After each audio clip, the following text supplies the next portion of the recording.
Hey guys! Welcome to Fort Mose. This is our first destination on our virtual field trip. Fort Mose is a Florida Historic State Park. Established in 1738, Fort Mose was the first free black settlement in what is now the United States. Located just north of St. Augustine, Florida, Fort Mose played an important role in the development of colonial North America.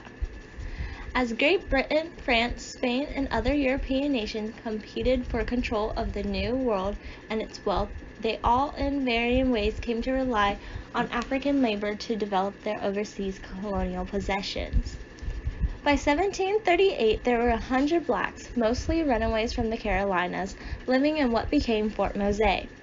Many were skilled workers, blacksmiths, carpenters, cattlemen, boatmen, and farmers. With accompanying women and children, they created a colony of freed people that ultimately attracted other fugitive slaves. When war broke out in 1740 between England and Spain, the people of St. Augustine and nearby Fort Mose found themselves involved in a conflict that stretched across 3 continents. The English sent out thousands of soldiers and dozens of ships to destroy St. Augustine and bring back any runaways. They set up a blockade and bombarded the town for 27 consecutive days. Hopelessly outnumbered, the diverse population of blacks, Indians, and whites pulled together. Fort Mose was one of the first places attacked. Led by Captain Francisco Menendez, the men of Fort Mose militia briefly lost the fort but eventually recaptured it, repelling the English invasion force. Florida remained in Spanish hands and for the next 80 years remained a haven for fugitive slaves from the British colonial possessions of North Carolina, South Carolina, and Georgia, and later when these possessions became part of the United States. Fort Mose has been labeled as the very first black settlement in America. The area was formed in 1726 and nestled 2 miles north of St. Augustine, Florida.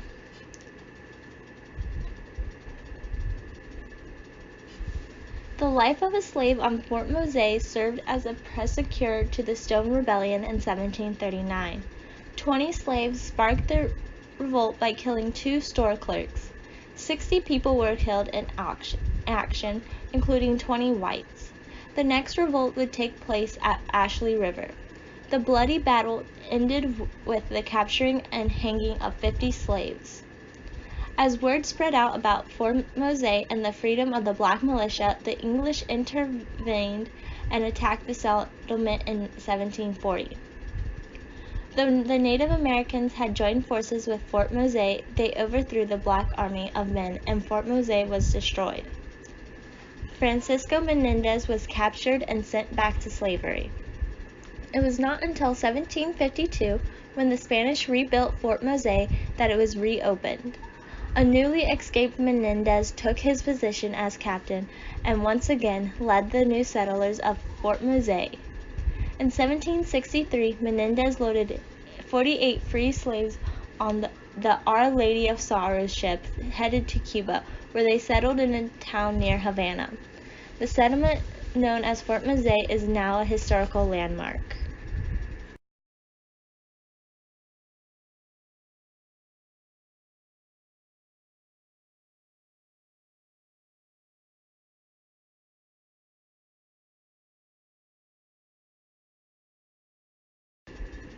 The first picture we have here on our video is of the entryway to Fort Mose.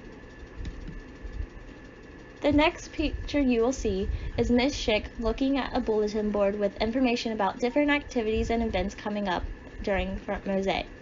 Fort Mose usually hosts different events that have to do with a reenactment of the battle at Fort Mose. There is a representation picture of Fort Mose in 1738. There are 4 different features of this poster board. The first one is a black and white outline of what the fort would look like and how it was first set up. The second one is different variations of the actual fort. The third one is the layout of the land for Fort Mose across all acres. And finally, the fourth one in the bottom right corner is a picture of what it would look like in 3D.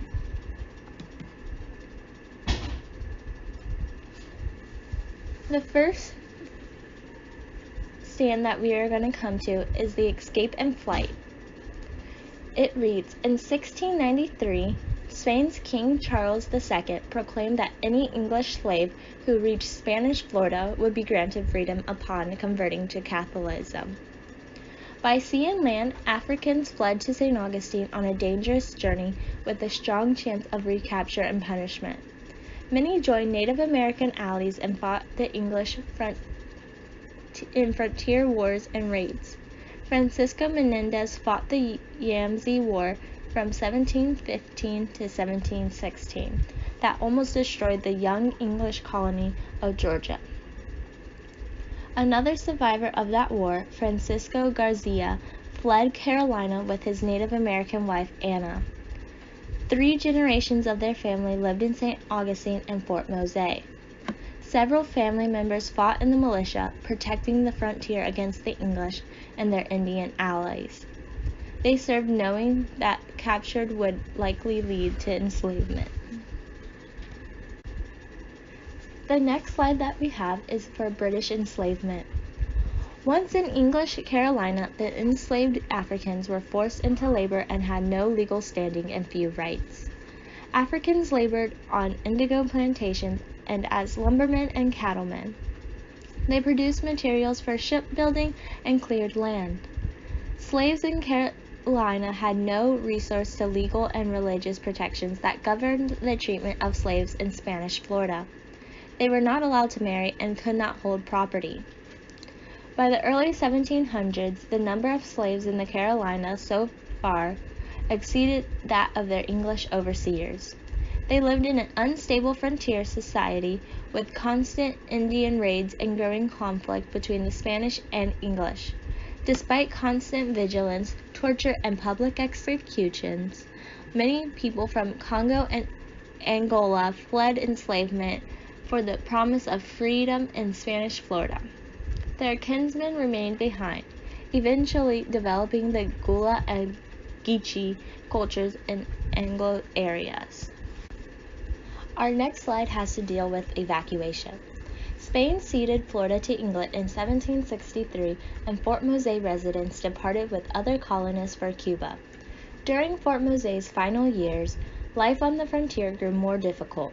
Constant attacks by English and Indian raiding parties drove Mose residents to seek protection each night inside St. Augustine fortified walls. The English capture of Havana in 1762 sealed the fate of Florida's Spanish settlements. The peace treaty ending the 7 Years' War called for Spain to transfer Florida to England in return for the more valuable island of Cuba.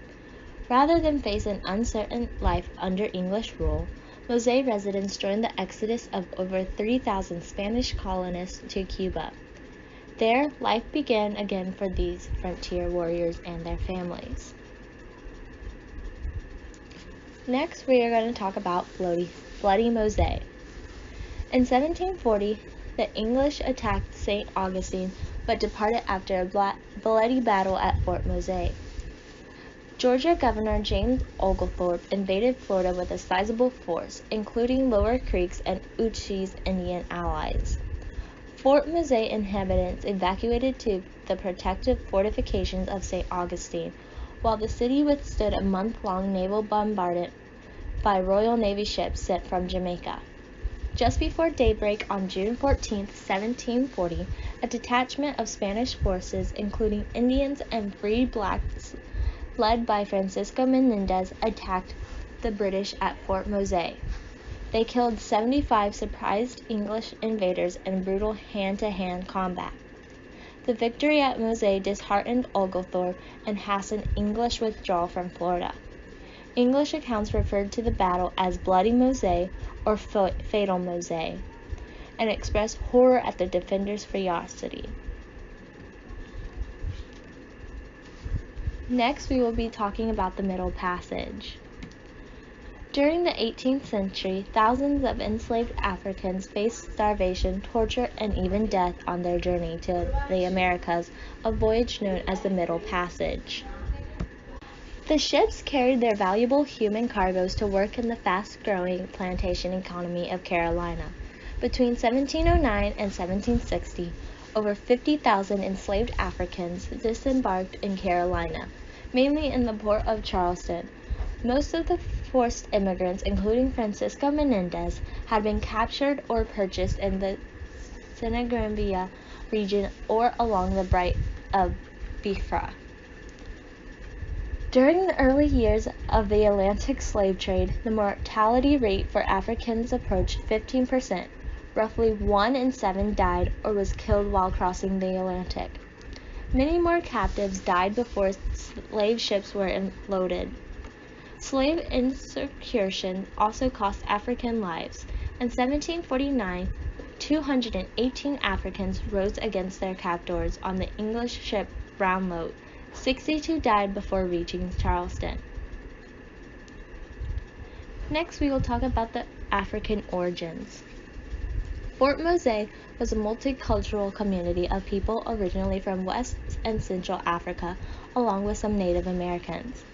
Some of the residents of Mose, like Francisco Menendez, fought in 1715 Yasmin War against the English of Carolina. They later fled south to St. Augustine with their Indian allies, and some brought Yamazi wives. In St. Augustine, the people of Mose also interacted with and sometimes intermarried with members of the Timucua, Yibaga, Chicole, Costas, Chessees, and Chickasaw cultural groups. In 1759, militiamen at Fort Mose identified themselves as 4 distinct African ethnic groups: Mandinga, Karbali, Congo, and Mina. Most spoke several languages, including English, Spanish, and Arabic. They also spoke Native American as well as African languages.